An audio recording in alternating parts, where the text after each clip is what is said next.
দীর্ঘন্ত তো ওই গন্ধে গেছে একেবারে অনেকক্ষণ তুলে এটা পাওয়া দেয়। আসসালামু আলাইকুম। আমাদের এই বাছুরটার মূলত হচ্ছে নাভিতে প্রবলেম হয়েছে, মানে নাভিতে একটু পয়জন হয়েছে আর কি।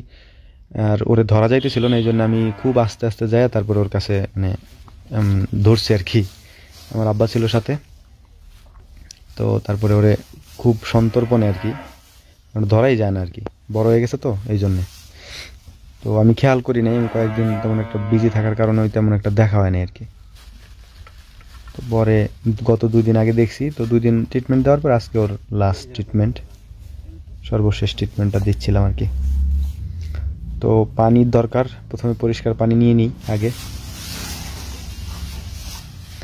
এরপরে হচ্ছে তুলা নিয়ে ওই জায়গাটা আর কি ক্লিন করতে হবে, পরিষ্কার করতে হবে, ওই পয়জনগুলো বের করতে হবে ভিতর থেকে।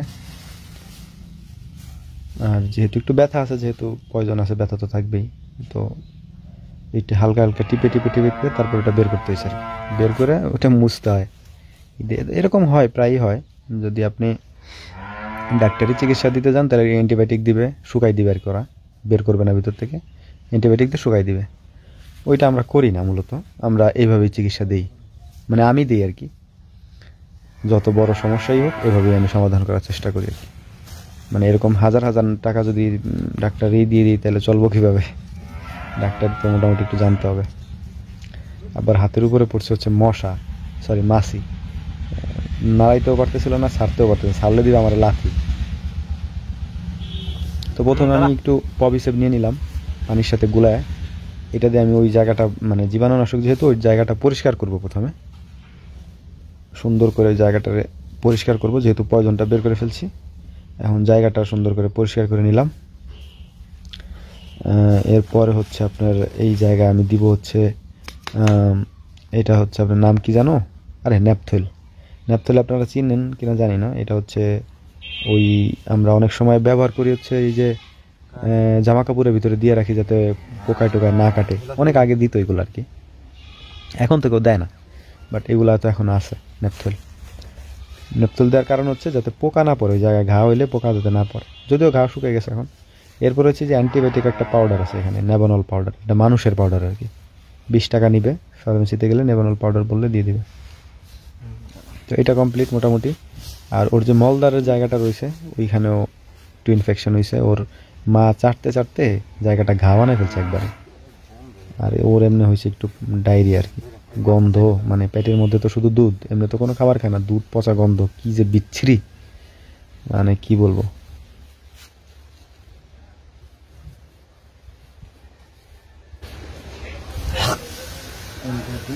দীর্ঘন্ত তো ওই গন্ধে গেছে একেবারে অনেকক্ষণ তুলে এটা পাওয়া দেয়।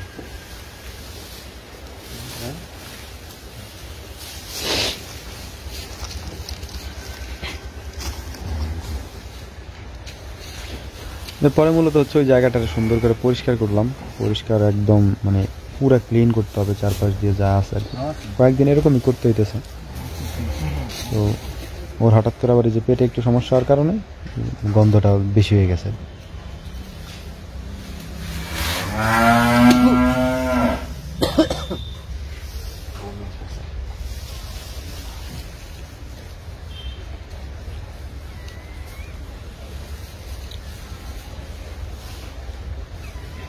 আমি আবার দেখলাম যে ওই পোকা টোকা হয়েছে কিনা, পোকা টোকা হইলে আবার সমস্যা।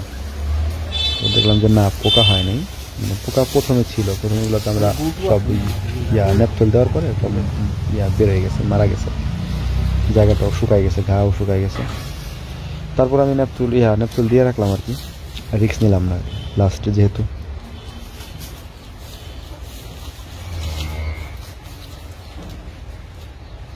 সুন্দর করে সব জায়গায় দিলাম যাতে পোকা না পড়ে আর কি। আর যদিও পড়বে না, একবার দিলে আর পড়বে না। এরপর ওই নেভানল পাউডার দিয়ে চারপাশে একবারে ঘুরায় যেখানে যেখানে ওর ক্ষত ছিল জায়গাগুলোতে দিয়ে দিলাম। এরপরে মোটামুটি ওর চিকিৎসা শেষ, আলহামদুলিল্লাহ ও সুস্থ হয়ে যাবে। এখন আমরা আলাদা রাখবো, ওর মার কাছে তখন যাইতে দেবো না, ওর মার কাছে গেলেই ওর মা চাইটে এই আবার এই সমস্যাগুলো তৈরি করবে। দুধ খাওয়ানোর সময় আমরা নিজেরা নিয়ে খাওয়াই আসি এই আর কি।